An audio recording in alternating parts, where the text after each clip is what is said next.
Most of the लोगों को ऐसा लगता है कि अगर तुम्हें मसल्स बिल्ड करना है तो फिर वेट गेन होना जरूरी है, मतलब तुम्हें बल्किंग करनी ही होगी। लेकिन मेन क्वेश्चन ये है कि क्या तुम्हें सही में बल्किंग करने की जरूरत है या नहीं। आज हम इसी टॉपिक के ऊपर बातचीत करने वाले हैं एंड जानेंगे कि सच्चाई क्या है। Chapter 1, why some people look bigger than their weight. Body building के अंदर बोन स्ट्रक्चर बहुत मैटर करता है। फॉर एग्जाम्पल, अगर तुम्हारा फ्रेम थोड़ा सा छोटा है, तुम्हारे अगर क्लेविकल बोन्स की साइज उतनी वाइड नहीं है, तो फिर चांसेस है कि तुम्हारा बॉडी वेट कितना भी ज्यादा और कितना भी कम क्यों ना हो, तुम थोड़े से पतले ही दिखोगे क्योंकि तुम्हारा बोन स्ट्रक्चर इस तरह का है। लेकिन अगर तुम्हारे क्लेविकल बोन्स वाइड होंगे एंड तुम्हारी वेस्ट छोटी होगी, पतली होगी, तो फिर चांसेस है कि इवन 60 या तो फिर 65 किलोज पर भी तुम्हारे मसल्स ठीक ठाक लगेंगे, बिकॉज तुम्हारी फ्रेम बहुत अच्छी है। इसलिए जितने भी छोटे मोटे मसल्स भी तुमने बिल्ड किए हैं, वो सारे मसल्स भी बहुत अच्छे से विजुअलाइज होंगे एंड लोगों को उन मसल्स को देखकर एस्थेटिक फीलिंग आएगी। इसलिए तुम नोटिस करोगे कि जो भी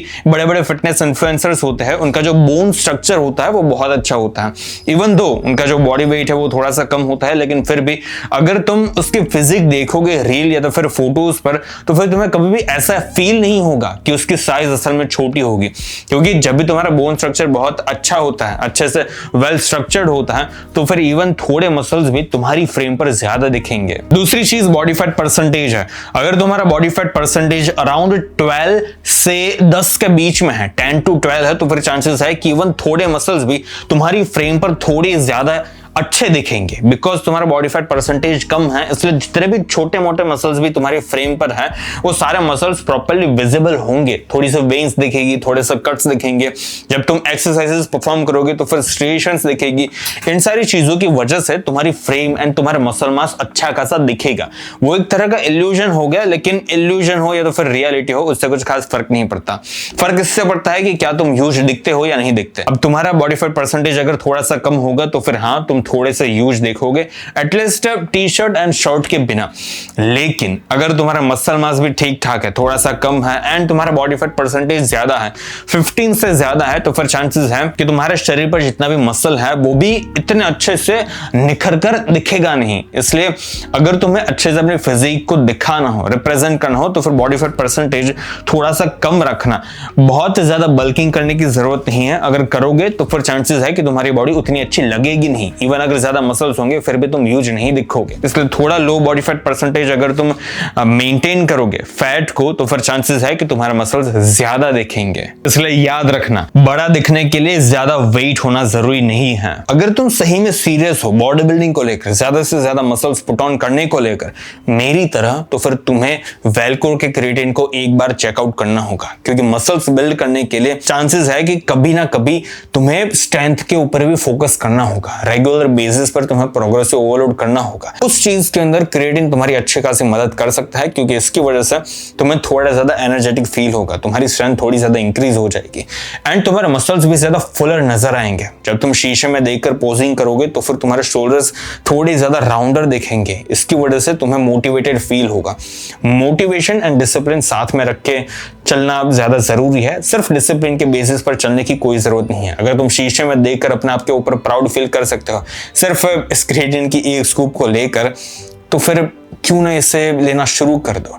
इसलिए अगर तुमने वेलक्रो के क्रिएटिन को अभी तक चेकआउट ना किया हो, तो फिर अब भी जाकर डिस्क्रिप्शन में दी हुई लिंक को चेकआउट कर लेना, क्योंकि ट्रस्ट में ये वन ऑफ द सबसे अफोर्डेबल सप्लीमेंट है, लेकिन वन ऑफ द सबसे बेस्ट सप्लीमेंट भी है फिटनेस इंडस्ट्री के अंदर। Chapter 2, do you actually need a bulk. Muscles build करने के लिए तुम्हें इन 4 चीजों की जरूरत होती है। एक तो है प्रोग्रेसिव ओवरलोड, डेली का प्रोटीन टेक कंप्लीट करना होगा, रिकवरी ऑन पॉइंट रखनी होगी एंड जो कैलोरीज है उसे तुम्हें या तो मेंटेनेंस पर रखनी होगी या तो फिर थोड़ा सा सरप्लस रखना होगा, ताकि तुम ज्यादा से ज्यादा मसल्स बिल्ड कर सको। अब 3 चीज है जिसकी जरूरत नहीं है। बहुत बड़े कैलोरी सरप्लस अगर तुम अपने रूटीन में ऐड करोगे तो फिर उससे कुछ खास फायदा होगा नहीं, उल्टा नुकसान ज्यादा होगा, क्योंकि तुम बॉडी फैट परसेंटेज कुछ से ज्यादा ही पुट ऑन कर लोगे, जिसकी वजह से जितना मसल मास तुम्हारे पास है भी वो भी अच्छे से दिखेगा नहीं। दूसरी चीज है डर्टी बल्किंग, क्योंकि जब भी तुम डर्टी बल्किंग करते हो तो फिर ऑटोमेटिकली बॉडी वेट जितनी स्पीड से गेन होना चाहिए उससे कई ज्यादा स्पीड में गेन होना शुरू हो जाता है। एंड तीसरी चीज है रैपिड वेट गेन, जो डर्टी बल्किंग जैसी चीजों की वजह से होता है। इन तीनों ही चीजों को तुम्हें अपने रूटीन के अंदर ऐड करने की जरूरत नहीं है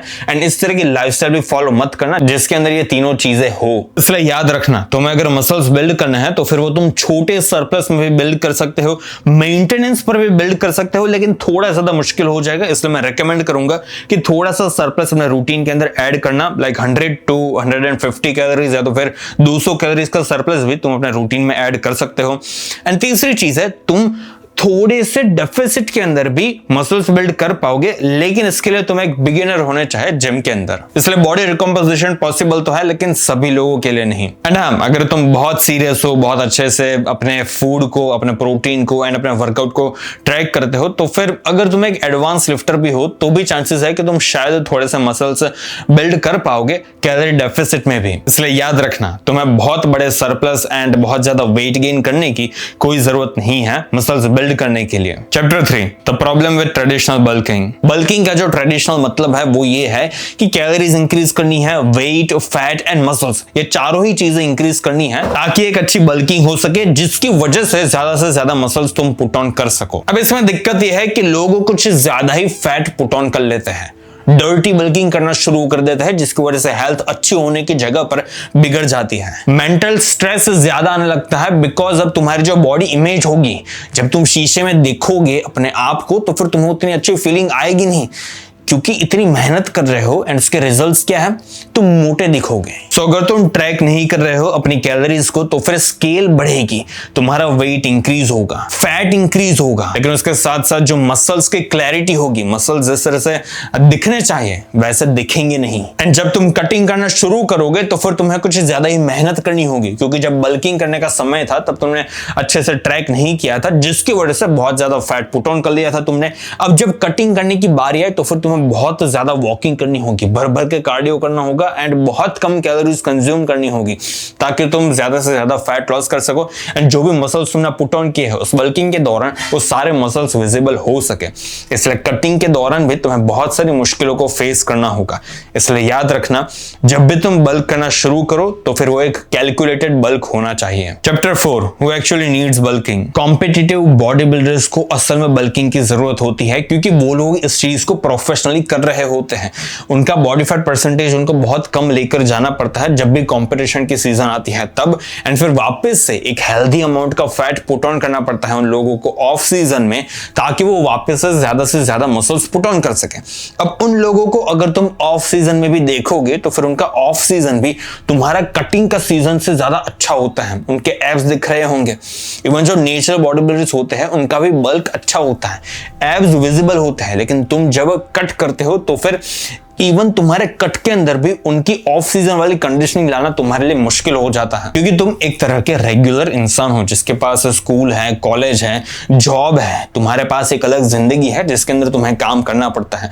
तुम पूरी तरह से अपने आप को इंडल्ज नहीं कर सकते बॉडी बिल्डिंग की दुनिया में, जिसकी वजह से अगर तुम बल्किंग को थोड़े ज्यादा अच्छे से, थोड़े ज्यादा सिंपल वे में देखोगे तो फिर वो तुम्हारे लिए ज्यादा अच्छा होगा। इसलिए अगर तुम्हें अच्छे से बल्किंग करनी हो तो फिर तुम्हें अपनी कैलोरीज को ट्रैक करना होगा, अपने सरप्लस को कंट्रोल करना होगा, वीकली एडजस्टमेंट्स करने होंगे ताकि तुम बहुत ज्यादा फैट पुट ऑन ना करने लगो, एंड एक तरह का मेंटल डिसिप्लिन मेंटेन करके रखना होगा ताकि तुम बस बिंज ईटिंग ना करने लगो बल्किंग के नाम पर। इसलिए तुम्हें एक एक्सट्रीम साइकिल को फॉलो करने की कोई जरूरत नहीं है, बस एक हेल्दी बॉडी फैट परसेंटेज को मेंटेन करो पूरे साल, एंड ट्रस्ट मी, आज से 2 से 3 साल के अंदर तुम अच्छी खासी बॉडी बना लोगे। Chapter 5, smarter long term approach. इसलिए अग्रेसिव बल्किंग करने की जगह पर तुम्हें अपनी मेंटेनेंस कैलोरीज के पास रहना होगा एंड थोड़ा सा सरप्लस क्रिएट करना है। तुम्हें प्रोटीन को प्रायोरिटाइज करना होगा, पूरे दिन में एटलीस्ट 140-150 ग्राम प्रोटीन ले लेना। ये नंबर मैंने अपने लिए बोला है, तुम्हें अपने बॉडी वेट को इंटू 2 करना है एंड फिर जो भी नंबर आए उसको बस रेगुलर बेसिस पर कंज्यूम करने लगना। एंड इतनी कैलोरीज अगर तुम ठूस रहे हो तो फिर तुम्हें जिम में जाकर अपने आप को फेलियर तक पुश भी करना होगा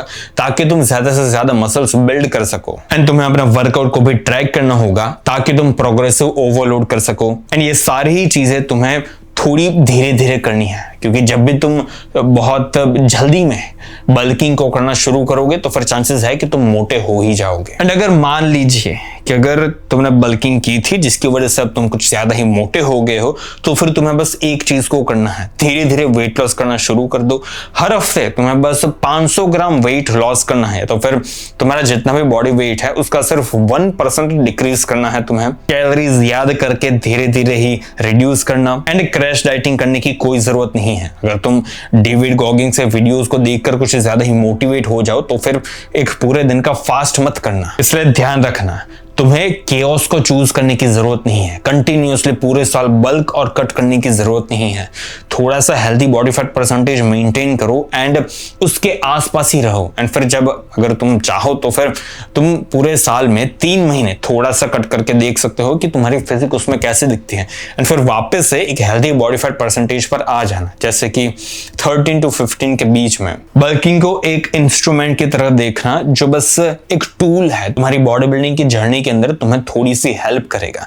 वो एक फंडामेंटल ट्रुथ नहीं है जिसको तुम्हें कंटिन्यूअसली फॉलो करना होगा एंड जिसके अराउंड तुम्हें अपनी जिंदगी घुमानी होगी। आज के लिए इतना ही। अगर तुम्हें ये वीडियो पसंद आया हो तो फिर लाइक एंड सब्सक्राइब कर देना।